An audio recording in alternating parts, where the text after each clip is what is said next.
नमस्कार अनि हार्दिक स्वागत छ दर्शकबिन कार्यक्रम कोरोना भाइरस अपडेटमा म भूपाल लुइटेल समाज है। आजको कार्यक्रमको सुरुवात पनि विश्वभरकै अपडेटबाट गरौँ। विश्वभर 2,59,00,000 भन्दा बढी मानिसहरू संक्रमित भएका छन् भने 8,61,271 को मृत्यु भएको छ र 1,81,97,000 निको भएका छन्। नेपाल प्रसङ्ग नेपालमा 40,529 जना संक्रमित भएका छन्, अर्थात् संक्रमितको सङ्ख्या 40,500 नागेको छ। यो 16 भदौ अपराह्नसम्मको तथ्याङ्क हो। त्यस यता पनि संक्रमित बढेका छन्। सक्रिय संक्रमितको सङ्ख्या अहिलेसम्म 18,112 छ। निको हुनेको सङ्ख्या 22,178 र मृतक सङ्ख्या 239 पुगेको छ र पछिल्लो 24 घण्टामा चाहिँ 1,069 जना संक्रमित भएको भनेर मङ्गलबार स्वास्थ्य तथा जनसङ्ख्या मन्त्रालयले प्रेस मिट मार्फत जानकारी दिएको छ, नियमित प्रेस ब्रिफिङ मार्फत। त्यसमा 768 निको भएका र 11 को मृत्यु भएको विवरण सार्वजनिक गरिएको थियो र यी विवरण सार्वजनिक भए पछाडिका यो अवधिसम्म फेरि समाचारहरू बाहिरिएका छन्। बारा र पर्सामा 64 जनाको लाई संक्रमण भएको जानकारी प्राप्त भएको छ। यसैगरी नवलपरासीकी कोरोना संक्रमित महिलाको भैरवामा मङ्गलबार राति मृत्यु भएको जानकारी आएको छ। मृतक रामग्राम नगरपालिका 5 परासीकी 65 वर्षीय महिला छन्। यस्तै बाराकै कोरोना संक्रमितको उता वीरगन्जमा मृत्यु भएको छ। मृतक चाहिँ बाराका सिमरौनगढ नगरपालिका 9 बस बरिया टोल बस्ने 97 वर्षीय वृद्ध रहेको जानकारी प्राप्त भएको छ। यता काठमाडौँकै महाराजगञ्जमा पनि मङ्गलबार राति 2 जनाको मृत्यु भएको जानकारी आएको छ। शिक्षण अस्पतालमा मङ्गलबार राति 2 जना संक्रमितको मृत्यु भएको जानकारी प्राप्त भएको छ। काठमाडौँका 1 जना पुरुष र तनहुँकी 20 वर्षीय 1 जना युवतीको चाहिँ अस्पतालमा मृत्यु भएको जानकारी प्राप्त भएको छ। उता चितवनतिर कोरोना संक्रमितले नै आइसोलेसन उद्घाटन गरेको सम्मको जानकारी प्राप्त भएको छ। सरकारले निषेधाज्ञा गरेको छ। विभिन्न जिल्लाहरूमा प्राप्त सूचना अनुसार करिब 50 जिल्ला निषेधाज्ञा गरिएको छ। यो निषेधाज्ञाका बावजुद पनि मानिसहरूले हेलचक्राइङ गरिरहेको अवस्था छ।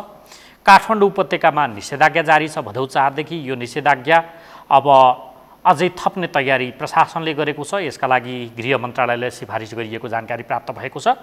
यसबारे अझै निर्णय हुनेछ।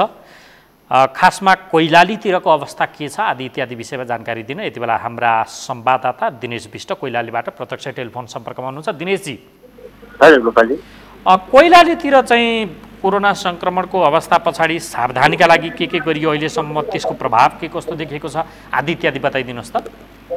पक्कै पनि कैलालीमा कोरोना संक्रमित 1,500 नागिसकेको अवस्था छ। त्यससँगै भदौ 4 गतेदेखि कैलाली जिल्ला प्रशासनले जिल्लाभरि निषेधाज्ञा जारी गरेको अवस्था थियो। त्यसपछि भदौ 14 गते रातिसम्मका लागि निषेधाज्ञा जारी थियो। त्यससँगै एक साता थप गरेको अवस्था 14 गतेपछि पनि अहिले 19 गते राति 12 बजेसम्मका लागि कैलालीमा निषेधाज्ञा जारी गरिएको अवस्था छ।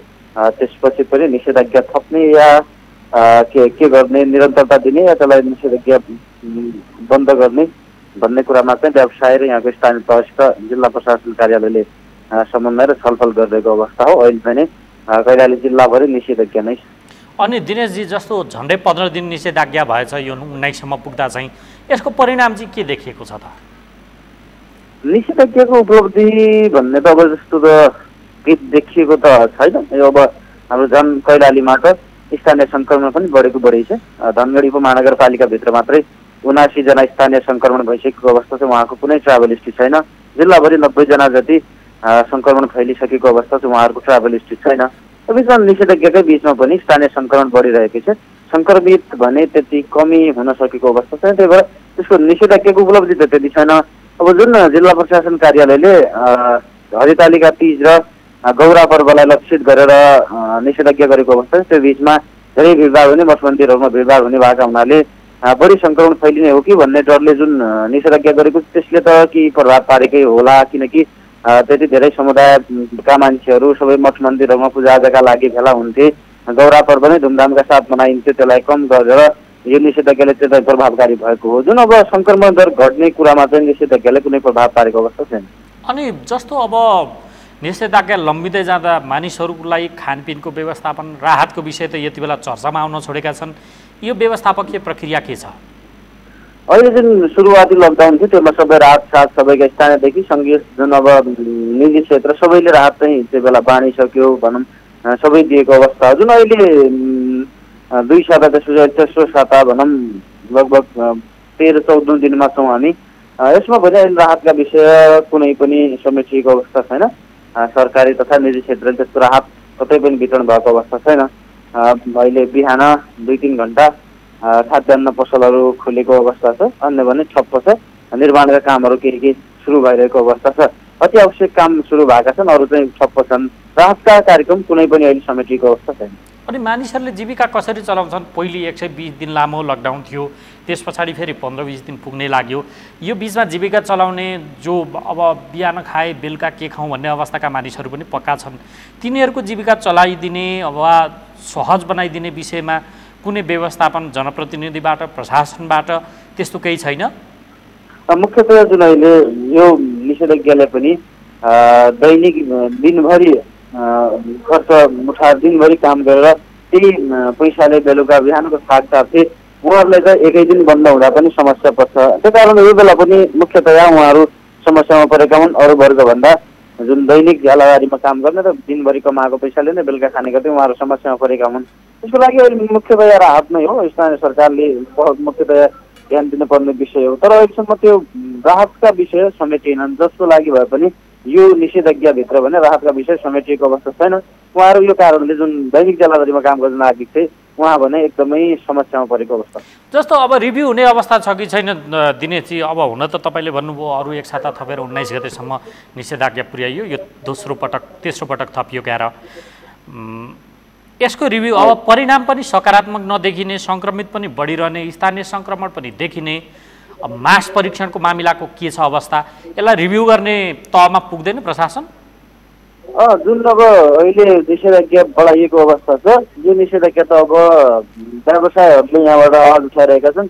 निषेधाज्ञाको अर्थ छैन व्यवसाय धरापमा पर्यो भन्ने एकातिर उठाएका हुनाले यो निषेधाज्ञा त खुल्न सक्छ। र अब जुन स्थानीय स्तरमा अब कन्ट्याक्ट ट्रेसिङ समुदाय स्तरमा परीक्षणको दायरा बढाउने काम पनि अहिले सुरु भएको अवस्था छ।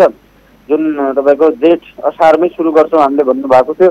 स्थानीय तथा प्रदेश सरकारले बल्ल भदौमा गएर चाहिँ समुदाय स्तरमा परीक्षण सुरु गरेको अवस्था छ। अब लकडाउन नै थपिरहने भन्ने कुरा चाहिँ नहुन सक्छ, किनकि व्यवसायहरूले धेरै पटक प्रशासनको ध्यान आकर्षण गराइसक्नु भएको छ।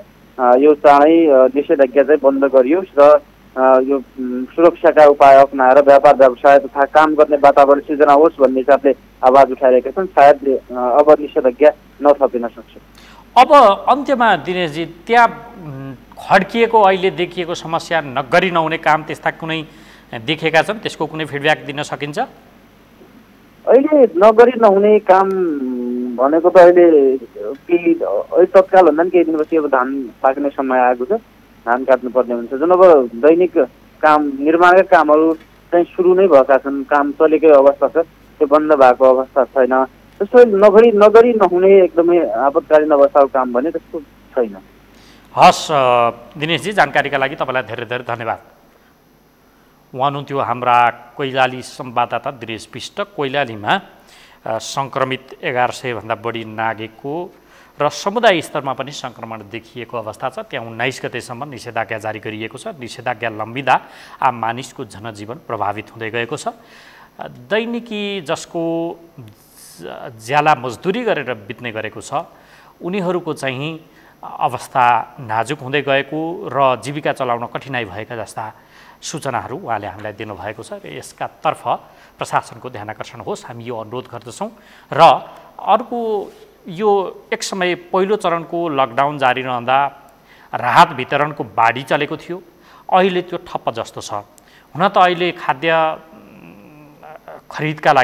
खरिदका लागि केही घन्टा पसलहरू खुल्ला गर्ने जस्ता व्यवस्था गरिएका कारण समस्या नहुने तर्क एक थरीले गरेका छन्। तर जसले खरिद गरेर खानुपर्छ, जो काममा जानुपर्ने उसको काम ठप्प भएको छ, न उसको आउने बाटो छ, आम्दानी नै छैन, त्यस्ता मानिसहरूलाई पसल खुल्ला भएर पनि हुनेवाला केही छैन। तसर्थ राहतको व्यवस्थापन गर्न जरुरी देखिन्छ। यो कैलालीको मात्र समस्या होइन, आम रूपमा नेपालभरको साझा समस्याको रूपमा यो देखा परेको छ। यसका तर्फ सरकारको ध्यान आकर्षण होस्, हामी यो कामना गर्दछौँ। र सङ्क्रमितहरू दिनानुदिन बढ्दै गए पछाडि टाउको दुखाइ भइरहेको छ। सरकारलाई निषेधाज्ञा गर्दा पनि सङ्क्रमित बढिरहेका अवस्था छ। यसले मानिसहरू ट्राभल नगरून् भनेर एक ठाउँमा आइसोलेट, एक ठाउँमा एक्लै राखेको अवस्थामा पनि सङ्क्रमण फैलिरहँदाले समस्या देखिएको छ। हामी थप विवरण बुझ्ने प्रयत्नमा छौँ। हामीसँग रुकुमबाट मेघराज खड्कासँग हामी सम्पर्कको प्रयत्न गरिरहेका छौँ र यहाँलाई पछिल्लो जानकारी दिउँ। भर्खरै प्राप्त जानकारीहरू अनुसार पर्सा र बारामा 64 जनामा फेरि सङ्क्रमण देखिएको छ। यसै गरी नवलपरासीकी कोरोना सङ्क्रमित महिलाको भैरवामा मृत्यु भएको जानकारी आएको छ। बाराका एकजना सङ्क्रमित वृद्धको पनि 97 वर्षको उमेरमा वीरगन्जमा मृत्यु भएको जानकारी आएको छ। यता काठमाडौँकै महाराजगञ्ज टिचिङ हस्पिटलमा पनि 2 जना सङ्क्रमितको मृत्यु भएको जानकारी प्राप्त भएको छ। यो मङ्गलबार राति उनीहरूको मृत्यु भएको हो र मृत्यु हुनेमा काठमाडौँकै एकजना पुरुष र तनहुँकी 20 वर्षीय एक युवती रहेको जानकारी हामीलाई प्राप्त भएको छ। उता चितवनतिर कोरोना सङ्क्रमितले नै आइसोलेसन उद्घाटन गरेपछि जोखिम बढेको जानकारी प्राप्त भएको छ। र हामीसँग यति बेला बर्दियाबाट मुरली गोडिया सम्पर्कमा हुनुहुन्छ। मुरलीजी। हजुर गोपालजी। बर्दियातिर चाहिँ अहिले कोरोना भाइरस सङ्क्रमणको अवस्था, निषेधाज्ञा आदि इत्यादि के छ त्यो बताइदिनुहोस् न। भोपालजी, बर्दिया जिल्ला विशेष गरी प्रदेश नम्बर 5 को एकदमै किनारमा रहेको र भारतको उत्तर प्रदेशसँग जोडिएको जिल्ला हो, जुन 83 किलोमिटर भूमि जोडिएको छ र पछिल्लो समय बर्दिया जिल्लामा कोरोना सङ्क्रमितहरूको सङ्ख्या 334 पुगेको छ र भारतबाट आएका मान्छेहरूमा पनि कोरोना देखिएको छ भने समुदाय स्तरमा पनि कोरोना फैलिएको अवस्था छ बर्दिया जिल्लामा। र बैंकका कर्मचारीहरू, जनप्रतिनिधि, सुरक्षाकर्मी लगायतमा चाहिँ अहिलेसम्म कोरोना सङ्क्रमण पुष्टि भइसकेको अवस्था छ भने बर्दियाका 8वटै पालिकाहरूमा कोरोना सङ्क्रमण देखिएको अवस्था छ र यो अवस्थालाई चाहिँ समुदायमा फैलिन नदिनका लागि गएको केही हप्ता अगाडि साउन 25 गतेतिर निषेधाज्ञा जारी गरिएको थियो। त्यो निषेधाज्ञा कम्तीमा 13 दिनसम्म जारी रह्यो र त्यो अहिले चाहिँ आंशिक रूपमा निषेधाज्ञा छ बर्दिया जिल्लामा। अत्यावश्यक बाहेक अरू सेवा सुविधाहरू चाहिँ बन्द छ, बजारहरू चाहिँ खुलिराखेका छन् भने अन्य सेवाहरू बन्द छ र बर्दिया जिल्लामा समुदाय स्तरमा सङ्क्रमण फैलिएको त्यो डर त्रासको लागि चाहिँ बर्दिया जिल्लामा पछिल्लो समय त्यसका लागि पालिकाहरू मिलेर र स्थानीय तहहरू मिलेर चाहिँ बर्दिया जिल्लामा एउटा बर्दिया अस्पतालमा एउटा ल्याब स्थापना गर्ने कुरो पनि आएको छ र हिजो मात्रै बसेको सर्वपक्षीय बैठकले चाहिँ अब केही दिनमै बर्दिया अस्पतालमै बर्दिया जिल्लाका लागि परीक्षणका लागि चाहिँ त्यहाँ एउटा ल्याब स्थापना गर्ने भन्ने कुरो पनि आएको छ र बर्दिया जिल्लामा विशेष गरी गुलरिया नगरपालिका, त्यसै गरी बढैयाताल गाउँपालिका लगायतका क्षेत्रमा चाहिँ अलि बढी सङ्क्रमित देखिएका छन् गोपालजी। अनि यो सङ्क्रमण नबढ्नका लागि चाहिँ सावधानीका उपायहरू के अपनाइएको छ, त्यो कति पर्याप्त छ? पक्कै पनि गोपालजी, विशेष गरी अब यो कोरोना सङ्क्रमणको जुन महामारी छ त्यो विशेष गरी नागरिक स्तरबाट नै यसलाई सचेतना त्यसै गरी उच्च सतर्कता अपनाउनु पर्ने अवस्था छ भने यहाँको प्रशासनले स्थानीय तहहरूले जुन सङ्क्रमण नफैलियोस् भन्नका लागि चाहिँ जुन निषेधाज्ञाहरू जारी गर्ने त्यसै गरी अन्य कार्यहरू सञ्चालन गर्ने त्यो प्रति चाहिँ गरेको छ। तर पछिल्लो समय जुन यो सङ्क्रमण अलिकति समुदाय स्तरमा गयो भन्ने त्यो ठाउँमा चाहिँ धेरै नै समस्या हुन सक्ने चाहिँ यहाँ आकलन गरिएको छ। त्यस कारणले चाहिँ नागरिक स्तरबाट त्यो सचेतना चाहिँ पर्याप्त छ। तर जुन एउटा परीक्षणका दायरा बढाउनु पर्ने र सङ्क्रमितहरूको कन्ट्याक्ट ट्रेसिङमा परेका मान्छेहरूको परीक्षण गर्नुपर्ने या जोखिम युक्त ठाउँका मानिसहरूलाई समुदाय स्तरमा गएर चाहिँ परीक्षण व्यापक रूपमा गर्नुपर्ने आवश्यकता देखिएको छ। यद्यपि प्रत्येक स्थानीय तहहरूमा चाहिँ केही मात्रामा चाहिँ 100 जना भन्दा बढीकै सङ्ख्यामा प्रत्येक 8वटै स्थानीय पालिकाहरूमा चाहिँ नमुना सङ्कलन गरेर परीक्षण गरिएको अवस्था छ। तैपनि नागरिक स्तरबाट एउटा कुरो के आएको छ भन्दाखेरि समुदायमा चाहिँ व्यापक रूपमा चाहिँ परीक्षणको दायरा बढाउनु पर्ने माग स्थानीयको छ गोपालजी। अनि मुरलीजी जस्तो हो सङ्क्रमित बढ्दै गएको देखियो, तपाईँले 334 त डेटा नै भन्नुभयो। सङ्क्रमितहरू बढ्दै जाँदा तिनीहरूलाई राख्न हामी कहाँ अस्पतालमा कति पर्याप्त बेड छ, आइसोलेसन वार्ड, पूर्वाधारको व्यवस्थापन के कस्तो छ? किनकि अब त सङ्क्रमित राख्न अस्पतालकै अभाव भयो भन्ने समाचारहरू आइरहेका छन्। बर्दियाको अवस्था के हो? पक्कै पनि बर्दिया जिल्लामा विशेष गरी सुरुमा पनि कोरोना सङ्क्रमित जुन राजापुरको एकजना बालिकामा कोरोना सङ्क्रमण देखिसकेपछि उनलाई उपचारको लागि त्यतिखेर पनि निकै नै समस्या भएको थियो। त्यो पछि नै बर्दियाका स्थानीय पालिकाहरूले चाहिँ विभिन्न ठाउँमा क्वारेन्टाइनहरू आइसोलेसनहरू निर्माण गर्ने अवस्था जुन सक्रियता देखाएका थिए, त्यो पछिल्लो समय जब सङ्क्रमितको सङ्ख्या बढ्दै गइसकेपछि अब सरकारले पनि जुन प्रत्येक पालिकामा चाहिँ 5 बेडको जुन आइसोलेसन बनाउने जुन कुरो अगाडि पारेको छ त्यो कुरोलाई मध्यनजर गर्दै र बर्दियाको विभिन्न ठाउँमा जस्तै अब गुलरियाको हकमा चाहिँ समन्वय समितिमा 25 बेडको आइसोलेसन निर्माण गरिएको छ भने विभिन्न पालिकाहरूमा चाहिँ आइसोलेसन बनाउने काम पनि अगाडि बढेको छ। र अब सङ्क्रमितहरू लक्षण सहितका सङ्क्रमित यदि देखियो भने बर्दिया जिल्लामा चाहिँ उपचारको समस्या चाहिँ हुने पक्का देखिएको छ लगभग गोपालजी। जस्तो करिब 1.5 महिना अगाडितिर हुनुपर्छ राजापुरकी एक बालिकाको समयमा अस्पताल पुर्याउन नसकेका कारण पुर्याउँदा पनि बाँकेतर्फ लगिएको छ सुशील कोइराला प्रखर अस्पतालमा, त्यहाँ ठाउँ नभएको अर्को जिल्लाकोले भएकोले प्राथमिकता नदिएको र अन्त्य लान खोज्दा खोज्दै मृत्युसम्म भयो होइन? उहाँको मृत्यु भएन गोपालजी, उहाँको चाहिँ उपचार चाहिँ गर्न दिएको थिएन र अर्को एकजना महिला या कसैको त्यहाँ मृत्यु भएको छ? हजुर एकजनाको हो एकजनाको त्यो अवस्था छ। अर्को जिल्लाले अर्को पालिकाले अर्को गाउँपालिकाको या अर्को जिल्लाको हामी प्राथमिकता दिन्नौँ, पहिले आफ्नै गाउँको र आफ्नै जिल्लाको भनिरहेको अवस्था छ। यो अवस्थाबाट पनि बर्दिया प्रशासन चेतेको छैन त? त्यसो भए किन यो कमजोरी भयो व्यवस्थापन? पक्कै पनि भोपालजी जुन बर्दिया जिल्लामा जुन सबभन्दा पहिले राजापुर नगरपालिका वडा नम्बर 5 की जुन 11 वर्षीय बालिकालाई जुन पहिलो पटक जुन बर्दिया जिल्लामा कोरोना सङ्क्रमण देखिएपछि उपचारका लागि जब खजुरा लगियो त्यतिखेर चाहिँ बाँकेमा पनि सङ्क्रमितहरूको सङ्ख्या बढी नै थियो। त्यतिखेर त्यहाँ नभएपछि दाङ लाग्ने कुरा थियो र त्यतिखेर दाङ लाग्ने बेलामा पनि त्यहाँको एक गाउँपालिकाले विज्ञप्ति नै जारी गरेर चाहिँ त्यस्तो भएपछि चाहिँ यहाँका स्थानीय सरकारहरूले त्यतिखेर सक्रियता देखाएर यहीँ क्वारेन्टाइन बनाउने आइसोलेसन बनाउने कुराको थियो। र पछिल्लो समय जुन यहाँले सोध्नुभयो उपचारको लागि चाहिँ जुन आइसोलेसनहरूको भोलिको समयमा चाहिँ के गर्नुपर्छ भन्ने पक्कै पनि बर्दिया अस्पतालमा चाहिँ कम्तीमा पनि 15 बेडको चाहिँ एउटा उपचार कक्ष एउटा आइसोलेसन चाहिँ बनाएर यहीँ चाहिँ उपचार गर्नुपर्ने चाहिँ यहाँका नागरिकहरूले चाहिँ कुरो चाहिँ उठाइराखेका छन्।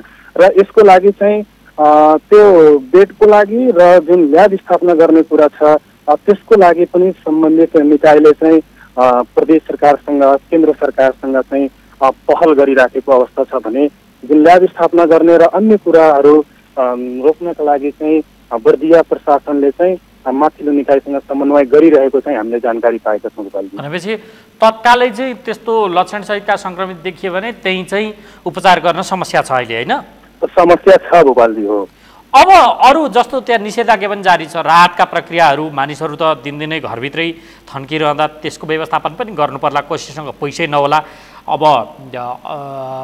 पसलहरूले बाँकी उधारोमा नदेलान्, यो अवस्थामा उनीहरूको जीवन कसरी गुज्रेला, कसरी उनीहरूले छाक टार्छन्, यो विषयमा के गरिदिएको छ प्रशासनले? पक्कै पनि गोपालजी जुन पहिले साउन 25 गते जुन निषेधाज्ञा जारी गरेको थियो त्यो निषेधाज्ञा कम्तीमा 5 दिन लगाएपछि फेरि 3 दिन थप भयो र 3 दिन थप भएपछि फेरि केही परीक्षणका दायरा बढाउनु पर्ने र मानिसहरूलाई चाहिँ परीक्षण गर्नुपर्ने जब आवश्यकता महसुस गर्दै प्रशासनले पुनः 5 दिनको चाहिँ थपेर 13 दिन पुर्याएको थियो। त्यति बेलासम्म चाहिँ नागरिकमा चाहिँ जुन दैनिक जालादारी गर्ने व्यापार व्यवसायहरू मात्रै गएर चाहिँ आफ्नो जीविकोपार्जन गर्ने, अटो रिक्साहरू चलाउने, होटल साना होटल चलाएर चाहिँ बस्ने नागरिकहरूलाई चाहिँ र गाउँका नागरिकहरूलाई चाहिँ विशेष गरी समस्या आएको चाहिँ आवाज चाहिँ भएको थियो। त्यही कारणले गर्दा पनि पछिल्लो समय जहाँ चाहिँ कोरोना संक्रमणको दर चाहिँ अलि बढी देखिएको छ त्यो ठाउँमा चाहिँ गर्न सक्ने भन्ने कुरा पनि आयो। तर पछिल्लो समय त्यो निषेधाज्ञा जुन लगाइएको थियो त्यो निषेधाज्ञा चाहिँ हटाइएको छ, तर आंशिक रूपमा चाहिँ केही कुराहरूलाई चाहिँ रोक लगाइएको छ र राहतको लागि चाहिँ स्थानीय सरकारहरूले जुन पहिलो चरणको राहत चाहिँ वितरण गरिसकेका छन् भने दोस्रो चरणको चाहिँ राहतको लागि चाहिँ प्रक्रिया अगाडि बढाउनु पर्ने आवश्यकता भनेपछि अहिले यो 13 दिनकै निषेधाज्ञाका बीच पनि राहत चाहिँ वितरण भइसक्यो। त्योभन्दा पहिला भएको थियो भोपालजी पहिलो चरणको, त्यसपछि अहिले दोस्रो चरणमा चाहिँ आवश्यकता चाहिँ छ। भनेको पहिलो चरणमा भनेको तपाईँले 120 दिन लामो अगाडिको लकडाउनमा भएको कि अहिले नै भएको हो? त्यही 120 दिनको बेलामा दिएको, त्यसपछि चाहिँ राहतको चाहिँ कुरो अगाडि बढेको छैन चाहिँ। ए ओके, यसले गर्दा मानिसहरू त मर्कामा परिसके। अब त्यहाँ जस्तो मुरलीजी नगरी नहुने काम निषेधाज्ञा गरेर मानिसहरू त जबरजस्ती भए पनि घरभित्रै थन्किएर बसेको अवस्था छ। निषेधाज्ञाको उपलब्धि के भनेर समीक्षा हुने बेला भयो कि भएन? त्यो निषेधाज्ञा गरिसके पछाडि सङ्क्रमण नियन्त्रणमा कति सफल भयो प्रशासन, यो विषयमा केही रिभ्यू भएको छ यसको? पक्कै पनि भोपालजी, हामीले बुझेअनुसार जब सुरुमा चाहिँ केही समय अगाडि चाहिँ जो लकडाउन खुलिसकेपछि अवस्थामा चाहिँ जब बैंकका कर्मचारीहरूमा जनप्रतिनिधिहरूमा चाहिँ जब संक्रमणको दर जब बढ्न थाल्यो त्यति बेला चाहिँ प्रशासनले चाहिँ अब चाहिँ कोरोना संक्रमण समुदाय स्तरमा गयो भन्ने हिसाबले चाहिँ निषेधाज्ञा जारी गरेको हो। त्यो निषेधाज्ञा जारी गरिसकेपछि कन्ट्याक्ट ट्रेसिङमा परेका मान्छेहरू, अरू जोखिमका स्थानका मानिसहरूलाई चाहिँ जब कोरोनाको परीक्षण गर्दै गयो र मान्छेहरू भेटिँदै गए पछिल्लो समय चाहिँ बैंकका कर्मचारीमा चाहिँ बढी जसो बर्दियामा देखिएको छ भने स्वास्थ्य कर्मी जनप्रतिनिधिहरूमा पनि कोरोनाको संक्रमण देखियो। त्यो भइसकेपछि अब पछिल्लो समय चाहिँ त्यसको जुन सुरुमा जुन चाहिँ निस्किने दर थियो त्यो चाहिँ पछिल्लो समय केही चाहिँ हदसम्म चाहिँ कम हुँदै गएको छ। त्यसले गर्दा पनि निषेधाज्ञा चाहिँ अलिकति आंशिक रूपमा मात्रै लगाइएको हुन सक्छ। अब अन्तिममा तपाईँलाई एउटा प्रश्न गरेर म बिदा नै दिन्छु। जस्तो ठाउँ ठाउँमा चाहिँ के समस्या आइरहेछ भन्दाखेरि सामान्य ज्वरो देखिएको, रुगामर्खी लागेको तर उसमा कोरोना नदेखिएको, उपचार गर्न नमानेर कतिपय ठाउँमा त्यस्ता बिरामीहरूको मृत्यु नै भएको, पछि परीक्षण गर्दा सङ्क्रमण नदेखिएको, यस्ता खालका उदाहरण पनि देशका विभिन्न ठाउँमा देखिन थालिसकेका छन्। निजी अस्पतालहरूले उपचार गर्न बिरामीको मानिरहेका छैनन्, भर्ना लिएका छैनन्। त्यहाँ त्यस्तो समस्या देखिएको छ कि छैन? पक्कै पनि भोपालजी, विशेष गरी बर्दिया जिल्लामा केही साता अगाडि बर्दियाको मधुबन नगरपालिकामा चाहिँ एकजना बिरामी हुनुहुन्थ्यो जो चाहिँ उपचारको लागि चाहिँ कोहलपुर मेडिकल कलेज जुन कोहलपुरमा हस्पिटल छ त्यहाँ चाहिँ उपचार गराउन जानु भएको थियो र उपचार गराइसकेपछि गर्दाखेरि चाहिँ उहाँको मृत्यु भयो। मृत्युपछि चाहिँ उहाँको रिपोर्ट आयो, रिपोर्ट उहाँको पोजिटिभ आयो कोरोना। त्यो रिपोर्ट आउनुभन्दा पहिला यो बर्दिया जिल्लाकै लागि एउटा चाहिँ अलिकति फरक खालको समाचार पनि हो। यो के भन्दाखेरि त्यहाँबाट चाहिँ सब बुझेर सब चाहिँ अन्त्येष्टि गर्ने बेलामा चाहिँ रिपोर्ट नआउँदै त्यो सब अन्त्येष्टि गर्ने बेलामा चाहिँ पछि खबर आएपछि उसको कोरोना पोजिटिभ आएपछि चाहिँ त्यतिखेर चाहिँ सब अन्त्येष्टि गर्ने ठाउँमा चाहिँ मानिसहरूको भागाभाग पनि भएको अवस्था थियो बर्दिया जिल्लामा र त्यस कारणले त्यो उपचार भइराखेको र कोरोना पछि चाहिँ रिपोर्ट आयो त्यस्तो चाहिँ घटना भएको छ बर्दिया जिल्लामा र तिनीहरूसँग नजिक आएका तिनीहरूको कन्ट्याक्टमा परेका मान्छेहरूको पनि परीक्षण गरेर भनेका केही 2-4 जना मान्छेमा चाहिँ कोरोना निस्किएको अवस्था चाहिँ हो। होइन, मैले तपाईँलाई सोधेको चाहिँ सामान्य समस्या देखिएको, अरू नै बिराम लागेको तर कोरोना हुन सक्छ भन्दै निजी अस्पतालहरूले ठाउँ ठाउँमा बिरामीको भर्ना लिन मानेका छैनन्, त्यहाँ चाहिँ त्यस्तो समस्या छ कि छैन? अरू बिरामीलाई पनि उपचारमा समस्या भइरहेको छ? एकदमै भोपालजी, विशेष गरी अब बर्दियाको हकमा चाहिँ बर्दियाका नागरिकहरू उपचार गराउने भनेको विभिन्न ठाउँमा भन्दा पनि अब बर्दिया अस्पतालमा नै चाहिँ आउने गरेका छन्। त्यस कारणले चाहिँ अब त्यस्तो सामान्य ज्वरो या अरू त्यस्तो लक्षण आएका मान्छेहरूलाई चाहिँ उपचारै नगर्ने त्यस्तो चाहिँ अवस्था बर्दियामा चाहिँ छैन भोपालजी। तर चाहिँ जब ती बिरामीहरू र सोही ठाउँमा चाहिँ आइसोलेसन बनाएर कोरोनाका बिरामीहरूलाई राख्दाखेरि चाहिँ जोखिम चाहिँ छ भोपालजी। हस् मुरलीजी, जानकारीका लागि तपाईँलाई धेरै धेरै धन्यवाद। उहाँ हुनुहुन्थ्यो हाम्रा बर्दिया संवाददाता मुरली गोडिया। बर्दियाको खास अवस्था के छ, कोरोना सङ्क्रमण पछाडि त्यसको सावधानीका लागि लगाइएका लगाइएको निषेधाज्ञा, त्यसको प्रभावकारिता र अब गर्नुपर्ने कामका विषयमा पनि हामीसँग कुराकानी गर्दै हुनुहुन्थ्यो। अब हामी 12 तर्फ लाग्छौँ। 12बाट हाम्रा संवाददाता जितलाल श्रेष्ठ यति बेला हाम्रो प्रत्यक्ष टेलिफोन सम्पर्कमा हुनुहुन्छ। जितलालजी। हजुर भोपालजी। 12 को के छ अवस्था, त्यहाँ सङ्क्रमणको अवस्था के छ, अरू यो सङ्क्रमण फैलन नदिन अपनाइएका उपायहरू, त्यसको प्रभावकारिता अलिकति विस्तृतमा बताइदिनुहोस् त। अहिले यो देशभरको कोरोना सङ्क्रमण चाहिँ यो अपडेट गरिरहँदाखेरि सगरमाथा टेलिभिजनले म 12बाट चाहिँ जितलाल श्रेष्ठ बोल्दैछु र अहिले 12मा कुल 906 जना चाहिँ सङ्क्रमित भइसकेका छन्, जसमा आज बिहान मात्रै 50 जना थप भएको छ, जसमा यो 906 जना र 50 जना थप गर्दाखेरि 956 जना चाहिँ कोरोना सङ्क्रमित भएको चाहिँ पुष्टि भइसकेको छ। जस्तै होम आइसोलेसनमा पनि अहिले चाहिँ पछिल्लो पटक बस्ने चाहिँ बसिरहनु भएको छ। त्यो सरकारले जुन क्वारेन्टाइन बनाएका छन् त्यसमा चाहिँ अलिकति व्यवस्थित नभएको भन्ने गुनासो बढिरहेपछि कतै होटलमा कतै होम आइसोलेसनमा पनि बसिरहेका चाहिँ हामीलाई जानकारी भएको छ। र आज बिहान मात्रै 12 सिमरनगढ नगरपालिका वडा नम्बर 9 का 57 वर्षको एकजना पुरुषको पनि कोरोनाकै कारणले मृत्यु भएको जानकारी आएको छ। उहाँ चाहिँ 57 वर्षको हुनुहुन्थ्यो। उहाँ चाहिँ भदौ 14 गते कोरोना सङ्क्रमित भइसकेपछि अनि उपचारको लागि वीरगञ्ज स्थित कोभिड अस्पतालमा चाहिँ उहाँलाई राखिएको थियो। राति करिब 1 बजेतिर निधन भएको भन्ने कुरोहरू जानकारी आएको छ। अनि जस्तो सङ्क्रमित नै 956 झन्डै 1000 को हाराहारी पुगे, दिनदिनै मानिसहरूको मृत्यु भइरहेको छ। यसको सावधानीका लागि यो फैलन नदिन त्यहाँ के गरिएको छ, त्यो कति प्रभावकारी छ? सुरुमा अलिकति जनचेतनाहरू फैलाउने कामहरू पनि गरियो 12 प्रशासन र यहाँ स्थानीय तहको नगरपालिका गाउँपालिकाहरूले पनि। तर यो जब लकडाउन समाप्त जुन सरकारले गर्यो र त्यसपछि अलिकति वात्त चाहिँ यो सङ्क्रमणहरू बढेको देखियो र यसरी सङ्क्रमण बढिसकेपछि जिल्ला प्रशासन 12ले निषेधाज्ञा जारी गर्यो पटक। यो गएको साउन 18 गते पनि एउटा निषेधाज्ञा जारी गरेको थियो र त्यसको लगतै साउन 25 गते पनि निषेधाज्ञा जारी गर्यो। त्यो निषेधाज्ञा खुकुलो नपारिकनै अहिले चाहिँ स्थानीय तहको जिल्ला प्रशासनको समन्वयमा स्थानीय तहहरूले चाहिँ अहिले निजगढको हकमा, सिमाराको हकमा र अरू चाहिँ हाट बजार त अहिले बन्द नै छ, अरू हकमा चाहिँ अहिले 10 बजेदेखि 5 बजेसम्म चाहिँ अहिले खुल्ला गरिएका छ। कतिपय होटलहरू, पसलहरू, औषधि पसलहरू त 24 घन्टा खुल्ला हुने भइ नै हाले। भनेपछि अहिले यो एकातिर यो सङ्क्रमण बढिरहेको छ, अर्कोतिर मानिसको जीवनयापन गर्नलाई गाह्रो भयो भनेर जुन अहिले फुकुलो बनाएको छ, यसले झन् भयावह स्थितिहरू आउन सक्ने देखिन्छ।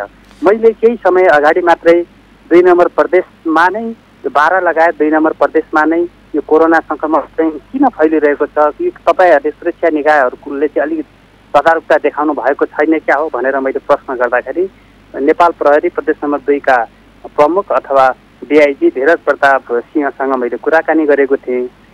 उहाँको भनाइअनुसार चाहिँ 8वटा जिल्ला 2 नम्बर प्रदेशमा 12 पर्सा, रौतहट, सर्लाही, सिधा, सप्तरी गरेर 8वटा जिल्लाहरू पर्छ, जहाँ धनुषा जिल्ला पनि जोडिएको छ।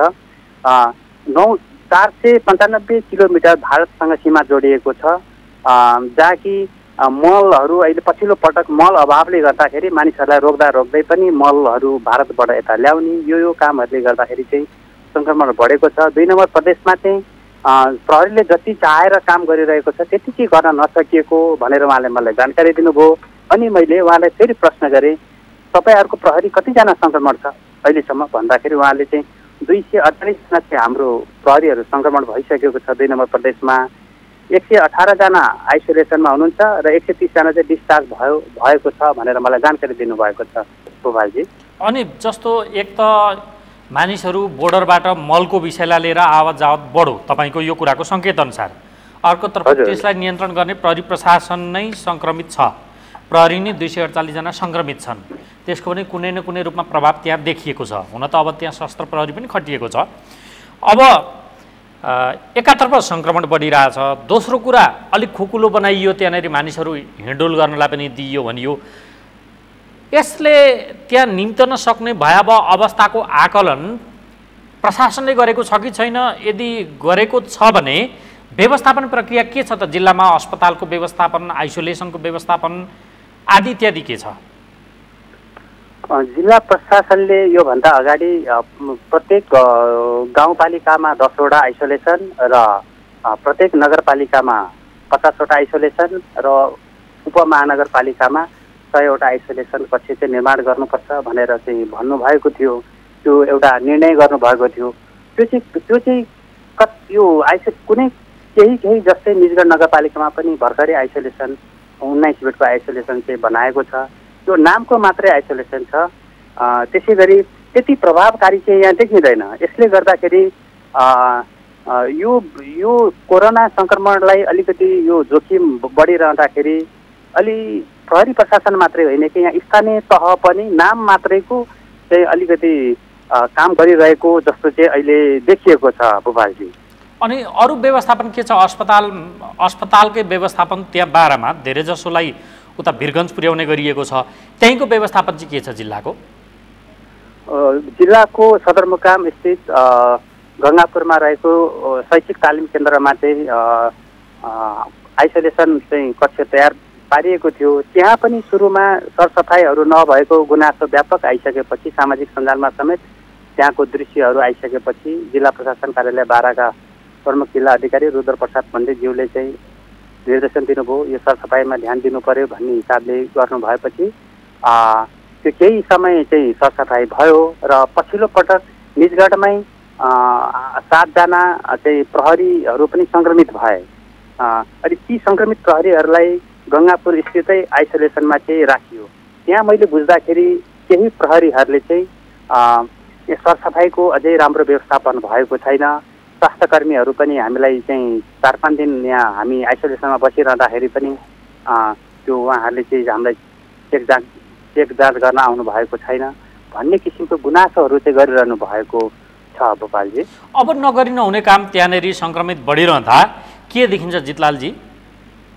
अब एउटै उपाय छ यहाँ अलिकति चाहिँ मैले यसो सशर्ती विचार गर्दाखेरि यहाँ यसो हेर्दाखेरि यो हामीले अहिले जति पनि यो व्यापार व्यवसायहरूमा चाहिँ हामीलाई अप्ठ्यारो पर्यो भनेर अहिले उद्योग वाणिज्य सङ्घहरूले पनि यो बन्दलाई खुकुलो बनाऊ भनेर जुन आग्रह गरिरहनु भएको छ, वास्तवमा यो नेपालको मात्रै होइन कि निजगढ र अथवा बाराको मात्रै होइन कि समग्र विश्वमा पनि यसले अर्थतन्त्रमा ठुलो असर पारिरहँदाखेरि जति पनि होटल व्यवसायहरू व्यापारहरू छन् यो यसमा असर त परेको छ, तर यो खुलिहाल्नुपर्छ भन्ने एउटा मान्यता राखेको छ। यसले गर्दाखेरि यो भयावह स्थिति चाहिँ निम्तन सक्ने चाहिँ देखिन्छ। त्यसमा कडाइ गर्नु पर्यो होइन? हजुर। हस् जितलालजी, जानकारीका लागि तपाईँलाई धेरै धेरै धन्यवाद। उहाँ हुनुहुन्थ्यो हाम्रा बारा संवाददाता जितलाल श्रेष्ठ। बाराको अवस्था के छ भन्ने विषयमा जानकारी दिँदै त्यहाँ 956 जना कोरोना सङ्क्रमित पुगिसकेका छन्। आजै मात्रै पनि 1 जनाको मृत्यु भएको जानकारी उहाँले हामीलाई दिनुभएको छ। अर्को जानकारी दिउँ, कपिलवस्तुतिर पनि 1 जना कोरोना सङ्क्रमित महिलाको मृत्यु भएको छ। उनको बुटोलको अस्थायी अस्पताल कोरोना अस्पतालमा मृत्यु भएको जानकारी प्राप्त भएको छ।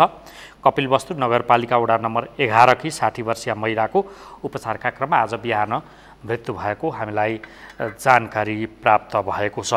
उता तनहुँतिरको अवस्था के छ आदि इत्यादि विषयमा जानकारी दिन यति बेला हाम्रा तनहुँबाट संवाददाता नारायण खड्का हुनुहुन्छ। नारायणजी, हेलो। हजुर हजुर। नारायणजी, खासमा तनहुँतिरको कोरोना भाइरसको सङ्क्रमणको अवस्था के छ, त्यसलाई फैलन नदिन के कस्ता सावधानीका उपाय अपनाइएका छन्, यो बताइदिनुहोस् न। तनहुँमा अब आजसम्मको जस्तै आज पनि 2 जना सङ्क्रमितहरू थपिएका छन्, तर उनीहरू चाहिँ पोखरामा कार्यरत रहेको भनिएको छ र 1 जना स्टाफ नर्स र 1 जना यो एक्सकाभेटर चालक हुन् भनिएको छ, तर उनीहरू चाहिँ पोखरै कार्यक्षेत्र भएका होइन उतै बसिएको भनिएको छ। र हिजो साँझसम्मको तथ्याङ्कलाई हेर्ने हो भने तनहुँमा 278 जना पुगेका छन् यो कोरोना पोजिटिभ पाउने भने निको भएर घर फर्कने चाहिँ 198 जना पुगेका छन्। यो सँगै सक्रिय सङ्क्रमितको सङ्ख्या चाहिँ अहिले 80 जना देखाइएको छ। यो सँगै जिल्ला तनहुँको चाहिँ अहिले विशेष गरी चाहिँ यो भानु नगरपालिका चाहिँ अलिकति रेड जोनकै हिसाबमा कोरोनाको इपिसेन्टरको रूपमा फैलिएको हो कि देखिएको हो कि जस्तो देखिन थालेको छ, किनकि त्यहाँ समुदायका धेरै व्यक्तिहरू सङ्क्रमित हुनुहुन्छ, सङ्क्रमित भइसक्नु भएको छ। अघिल्लो केही पहिला जुन सङ्क्रमण देखिएका व्यक्तिहरू हुनुहुन्थ्यो उहाँ भारत लगायत अन्य मुलुकबाट आएका नागरिकहरू हुनुहुन्थ्यो र अहिले चाहिँ पछिल्लो चरण चाहिँ यो फ्रन्ट लाइनमा खटिनु भएको सुरक्षाकर्मी स्वास्थ्य कर्मीहरूसँगै अहिले स्थानीय जो जनप्रतिनिधि कर्मचारीहरू सर्वसाधारण निर्माण व्यवसायहरू चाहिँ उहाँ सङ्क्रमित हुने क्रम चाहिँ अहिले बढ्दो छ पछिल्लो क्रम। यो चाहिँ खास गरी यो भानु नगरपालिका बढी देखिएको छ। यो भानु नगरपालिकामा सङ्क्रमण देखिनुको कारण पनि यो विराटनगर लगायत हेटौँडा लगायतका क्षेत्रबाट निर्माण कर्मीहरू ल्याएर त्यहाँ काम गराउन लगाइएको र त्योबाट फैलिएको भन्ने एउटा आशंका गरिएको छ। यो यद्यपि यो अनुसन्धानको एउटा बाटो रहिरहेको छ र अहिले समुदायमा चाहिँ बढ्दो रूपमा बढिराखेका कारणले अहिले भानु नगरपालिका चाहिँ यो भदौ 24 गतिसम्मका लागि निषेधाज्ञा गरिएको छ। त्योसँगै अब सिमाना जोडिएको छिमेकी पालिका बन्दीपुर गाउँपालिका छ। बन्दीपुर गाउँपालिकाको जुन सिमाना जोडिएको एरिया र पृथ्वी राजमार्ग विशेष गरी पृथ्वी राजमार्ग क्षेत्रको 1, 4, 5 वडालाई चाहिँ अहिले लकडाउनमा राखिएको छ। सम्पूर्ण व्यापार व्यवसाय र अत्यावश्यक बाहेक सम्पूर्ण सेवाहरू बन्द गरिएको छ। यसले गर्दा जिल्लाका अन्य पालिकाहरू चाहिँ जस्तै 7 वटा पालिकाहरू छन् उनीहरूको चाहिँ अहिले खुल्ला गरिएको छ। सुरक्षा सावधानी र स्वास्थ्य सुरक्षा मापदण्ड अप्नाएर व्यापार व्यवसाय सञ्चालन गर्न भनिएको छ। त्यो हिसाबमा अहिले तनहुँको अवस्था चाहिँ अहिले यसरी चलिराखेको छ। केही ठाउँमा निषेधाज्ञा छ, लकडाउन पनि छ र खुल्ला पनि भइराखेको छ। यसले सङ्क्रमित दर चाहिँ अहिले समुदाय स्तरमा देखिए पनि फेरि पछिल्लो समय एउटा के देखिएको छ भन्दा जुन भानु नगरपालिकाको केसलाई हेर्ने हो भने चाहिँ समुदायमा सङ्क्रमण त देखियो, तर अब गत हप्तादेखि जुन समुदायमा फैलिएको छ उनीहरूको कन्ट्याक्ट ट्रेसिङ पुरा आइरहेको छ। कन्ट्याक्ट ट्रेसिङ अगाडि बढाइराखेको छ र कन्ट्याक्ट ट्रेसिङमा पनि अब कहाँ कतिलाई गर्ने र कतिको पिसिआर गर्ने भन्ने कुरो एउटा समस्या देखिएको छ। त्योसँगै अर्को समस्या छ अब त्यो जुन 22 जना देखिएको थियो अस्ति भानु नगरपालिकाका ती 22 जना सङ्क्रमितहरूलाई अहिलेसम्म आइसोलेसनमा व्यवस्थापन गर्न सकिएको अवस्था छैन। तनहुँको चाहिँ आइसोलेसन व्यवस्थापनको बाटो अलिक जटिल बन्दै गइरहेको छ किनकि समुदायका व्यक्तिहरू सङ्क्रमित बढी भइरहेका छन् र पहिला भारत लगायत अन्य मुलुकबाट आएका सङ्क्रमित व्यक्तिहरू चाहिँ निको हुने दर चाहिँ चाँडो थियो भने अहिले जुन समुदायका व्यक्तिहरू सङ्क्रमित भएका छन् उनीहरू चाहिँ निको हुने दर चाहिँ अलि कम भइराखेको छ। उनीहरूको लामो समय चाहिँ आइसोलेसनमा बस्नु परिरहेको छ। एउटै व्यक्तिको 3-4 पटकसँग पिसिआर परीक्षण गर्दा पनि उनीहरू पोजिटिभ नै देखिराखेको छ र केही व्यक्तिहरूमा लक्षण पनि देखिराखेको छ। यसले गर्दा समुदायका व्यक्तिहरूमा चाहिँ केही अलिकति जटिलता चाहिँ पैदा भएको छ र त्यसले गर्दा आइसोलेसन व्यवस्थापन बाटो पनि तनहुँमा अहिले जटिल बनिरहेको छ। अब मूलतः तपाईँले अलिक बढी भानु नगरपालिकाको कुरा गर्नुभयो, त्यहाँ कोरोना सङ्क्रमितहरूको सङ्ख्या पनि बढिरहेछ।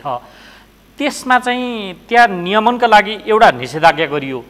त्यस निषेधाज्ञा पछाडिका पाटाहरू अरू गर्नुपर्ने काम स्वास्थ्य कर्मीहरूले प्रशासनले के भइरहेछ जस्तो मास परीक्षणको विषय होला ठुलो भोल्युममा यी लगायतका काम भएका छन्। यसको प्रभावकारिता के देखियो त? अहिले जुन निषेधाज्ञा जारी गरिएको छ एउटा प्रशासन र स्थानीय तहले पनि अब कोरोना नियन्त्रणको एउटा मुख्य हतियार निषेधाज्ञा र लकडाउन बनाइराखेको देखिएको छ। अब यो मात्रै समस्याको समाधान पक्कै पनि होइन। अहिले त्यहाँ जुन एकै दिन अब 22 जनामा समुदायका व्यक्तिहरू सङ्क्रमण पुष्टि भएसँगै अब त्यहाँ जटिलता भनेको अब त्यो कसरी अगाडि अब कन्ट्याक्ट ट्रेसिङ बढाउने भन्ने कुरो एउटा समस्या आइराखेको छ र कन्ट्याक्ट ट्रेसिङको प्रक्रिया अगाडि बढाइएको भनेर त्यहाँ नगरपालिकाका स्वास्थ्य शाखा प्रमुख श्री चन्द्र भट्टराईले बताइराख्नु भएको छ। तर पनि अब यो 1 हप्ताभित्रमा उनीहरूको स्वास्थ्य अवस्थालाई हेरेर त्यो अनुसारको पिसिआर परीक्षणको लागि नमुना सङ्कलन गर्ने भनिएको छ। अहिले प्रशासनले चाहिँ निषेधाज्ञा जारी गरेर त्यहाँ शस्त्र प्रहरी र जनपद प्रहरी परिचालन गरेर नागरिकहरूलाई खुल्ला रूपमा घर बाहिर ननिस्कन आग्रह गरेको छ र सचेतनामूलक कार्यक्रम जस्तै घरमै बस्नुहोस्, बाहिर अत्यावश्यक बाहेक अन्य काममा बाहिर ननिस्कनु, बाहिरै निस्किनु पर्यो भने पनि मास्कको प्रयोग गर्नुहोस्, सेनिटाइजर साबुन पानीको प्रयोग गर्नुहोस् भन्ने हिसाबमा त सचेतनामूलक कार्यक्रम त चलाइराखेका छन्। तर पनि त्यो प्रभावकारी भइराखेको छैन। आम नागरिकहरूले नै लापरवाही गरिरहेको अवस्था, पुलिस र अन्य सरकारवाला निकाय त्यहाँ भइन्जेल उनीहरूले त्यो नियम पालना गरेको जस्तो देखिने। तर उहाँहरू दायाँ बायाँ भएपछि उहाँहरूको आफ्नो जुन कामहरू छ दैनिक क्रियाकलाप उहाँहरू सहजमा अगाडि बढाउने र भिडभाड गर्ने त्यो हिसाबमा हिँडडुल गर्ने र मास्कको पनि सही रूपमा प्रयोग नगर्ने यस्ता कमजोरी त मानिसहरूका पनि छन्। सायद यही कमजोरीका कारण होला अब भानु नगरपालिकामा समुदायका जुन व्यक्तिहरू सङ्क्रमित छन्, जो समुदायमा अलिक बढी घुलमिल नागरिकहरूसँग बढी सम्पर्कमा रहने र जनप्रतिनिधिहरू यस्ता व्यक्तिहरू बढी सङ्क्रमित भइराखेका कारण उनीहरूको माध्यमबाट अन्य सर्वसाधारण जो घर बाहिर पनि नहिँडिराखेका टोल छिमेकभन्दा बाहिर अन्यत्र घरमा हिस्ट्री नभएका यस्ता व्यक्तिहरू चाहिँ बढी सङ्क्रमित भइराखेको अवस्था छ। अनि नारायणजी, जस्तो अब तनहुँमा 7वटा पालिका होइन, 10वटा पालिका, 10वटा पालिका, 10 मध्ये एउटा भानुमा त निषेधाज्ञा छ। हजुर। बन्दीपुरमा लकडाउन नै भन्नुभयो तपाईँले, बन्दीपुर आसपासको क्षेत्रमा 3टा वडा लकडाउन। 3टा वडा लकडाउन। पृथ्वी राजमार्ग क्षेत्र बन्द नै जस्तो छ। पृथ्वी राजमार्ग अब सार्वजनिक यातायातका सवारी साधन चलेका छैनन्। निजी जुन अब रातो प्लेटका गाडीहरू छन्, अब उनीहरू चाहिँ अब एउटा किसिमले यसलाई हेर्दाखेरि जुन निजी गाडीहरू चलेका छन् त्यो देख्दाखेरि के लाग्छ भन्दा जो अब रातो प्लेटका सवारी साधनकामा यात्रा गर्ने व्यक्तिलाई चाहिँ कोरोना नलाग्ने, जुन कालो प्लेटका सार्वजनिक गाडीहरू हुन्छन् व्यवसाय गाडीहरू उनीहरू सञ्चालन गर्दा चाहिँ कोरोना लाग्ने जस्तो एउटा एक किसिमको एउटा विभेद जस्तो चाहिँ यो देखिन थालेको छ। किन भन्दा अन्य अब निजी गाडीहरू रातो प्लेटका गाडीहरू निर्वाध रूपमा चलेका छन्, यसमा सहजमा मानिसहरू एक ठाउँबाट अर्को ठाउँमा पनि गइराखेका छन्।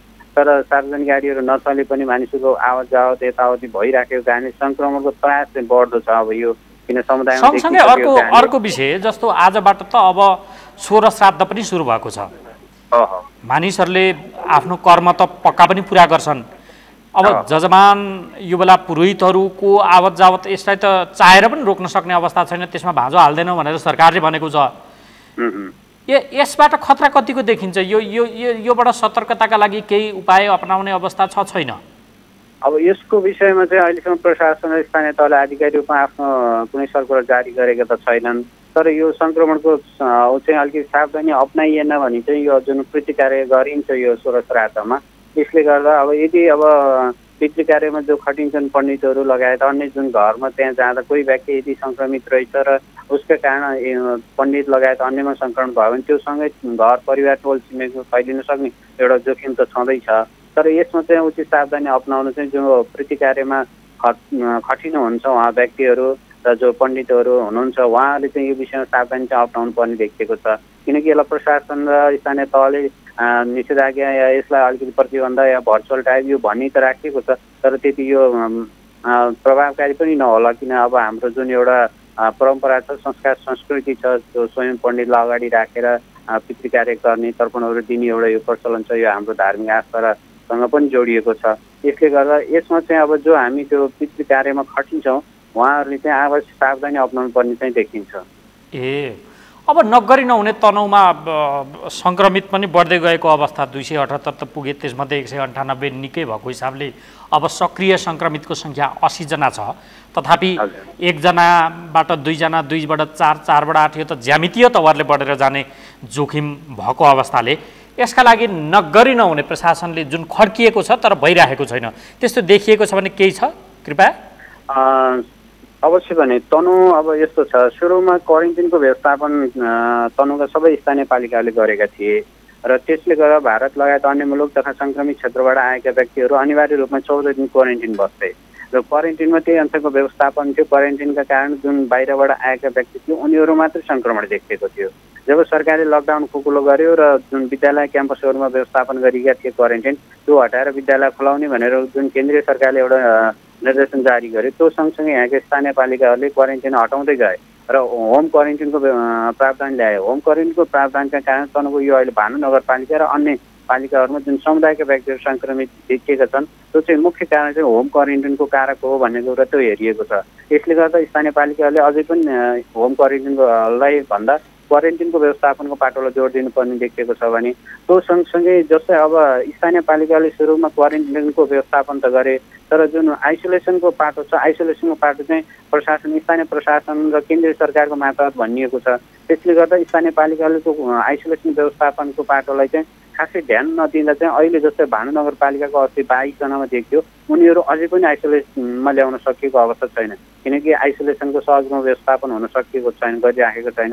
उनीहरू अहिले होम आइसोलेसनमै छन्। त्यसले गर्दा समुदायमा सङ्क्रमण फैलिने एउटा त्रास र खतरा पनि छ। त्यसले गर्दा स्थानीय पालिकाहरूले चाहिँ अब सकिन्छ प्रत्येक स्थानीय तहले अब केही ठाउँहरूमा निश्चित के कति क्षमता छ आफ्नो हिसाबमा आइसोलेसन बनाउन आवश्यक छ यदि त्यो नभए पनि सम्पूर्ण 2-4वटा स्थानीय पालिकाहरूको समन्वय र सहकार्यमा एक ठाउँमा चाहिँ आइसोलेसन कक्ष चाहिँ व्यवस्थित बनाउन एउटा आवश्यक त्यो देखिएको छ भने जस्तै हामीले लकडाउन र निषेधाज्ञालाई जुन हतियार बनाइराखेका छौँ कोरोना नियन्त्रणको लागि त्यसले गर्दा हरेक क्षेत्रमा प्रभाव पारिरहेको छ। त्यसले गर्दा स्वास्थ्य सावधानीका विषयमा चाहिँ सचेतनामूलक कार्यक्रम चाहिँ प्रभावकारी रूपमा चलाउनु पर्ने देखिएको छ र आम नागरिकहरूलाई घर बाहिर निस्कँदा कसरी निस्कने, मास्कको प्रयोगदेखि सेनिटाइजर साबुन पानीको प्रयोगदेखि लिएर हरेक विषयमा यसलाई चाहिँ अलिकति स्वास्थ्य सावधानीका विषयमा सावधानी अपनाउन सकियो र त्यही अनुसारको प्रचार प्रसार गराउन सकियो भने चाहिँ केही हदसम्म यो लकडाउन र निषेधाज्ञालाई चाहिँ हटाउन सकेर सहज रूपमा जुन बजारको चहल पहल खुल्ने छ र सार्वजनिक यातायातहरू सञ्चालन गर्न पनि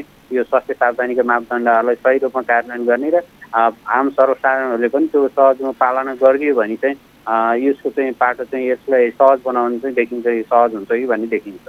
हस् नारायणजी, जानकारी दिनुभयो, तपाईँलाई धेरै धेरै धन्यवाद।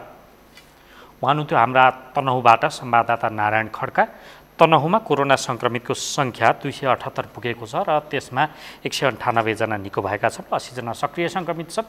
सङ्क्रमण बढ्दै गएपछि त्यहाँ पनि केही पालिकाहरूमा निषेधाज्ञा र लकडाउन छ, यद्यपि पुरै जिल्ला अहिले निषेधाज्ञा त्यहाँ चाहिँ छैन। कतिपय मानिसहरूले सहज भएका ठाउँमा जीविकालाई सहज रूपमै चलाइरहेका छन् भने सङ्क्रमण फैलिरहेको क्षेत्रमा जनजीवन कष्टकर पनि हुँदै गएको उहाँले हामीलाई जानकारी दिनुभएको छ र अब हेलचक्राइ गर्ने अवस्था नभएकाले तपाईँ हामी सबैले पूर्ण रूपमा स्वास्थ्य सावधानी अपनाउनुको विकल्प अझै पनि छैन। यसका तर्फ तपाईँ हामीले एकदम धेरै ध्यान दिन जरुरी छ। सरकारले गर्ने काम सरकारी तौरबाट गर्दै गर्छ। तपाईँ हामीले मास्क, सेनिटाइजर र बेला बेलामा हात धुने काम गरिरहौँ, यही अनुरोध गर्दै आजको कार्यक्रमको निर्धारित समय सकिएको छ। हामीलाई बिदा दिनुहोस्। नमस्कार।